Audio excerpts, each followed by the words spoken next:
En de rust jouw nieuwe trainer is nog in de kleedkamer geweest. Blijkbaar een donderspeech geweest. Was het echt een donderspeech? Of? Ja, het is wel de eerste keer dat ik hem zo heb gezien.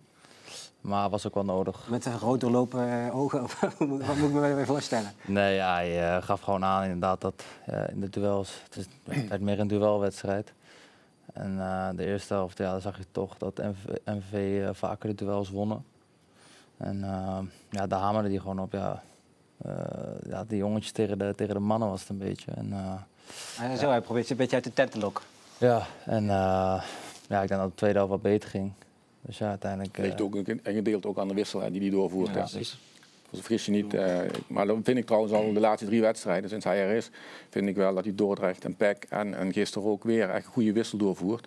Wat iedere keer een invloed heeft gehad op het resultaat van de wedstrijd. Ja, PEC misschien niet direct op het resultaat, maar wel dat ze weer terugkwamen in de wedstrijd. Ik vind het wel goede wissels geweest, ja.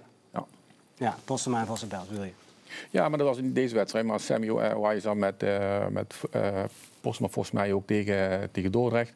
Tegen PEC wisselt die ook. Worden jullie ook beter? Krijgen jullie ook weer een beetje controle op de wedstrijd? Dus ik vond het wel goede wissels, ja. En wat voelt anders onder deze trainer? Nou ja, het was natuurlijk een tijdje bij ons. We hadden geen hoofdtrainer, dus ja... je merkt toch wel dat het dan wat anders is. En je merkt nu gewoon dat er duidelijke regels zijn. En ja, hij heeft zijn eigen visie van voetbal. En dat geeft hij nu ook aan. En ik denk dat je dat ook wel nu langzaam terugziet. En steeds meer zekerheid bij ons terugvindt.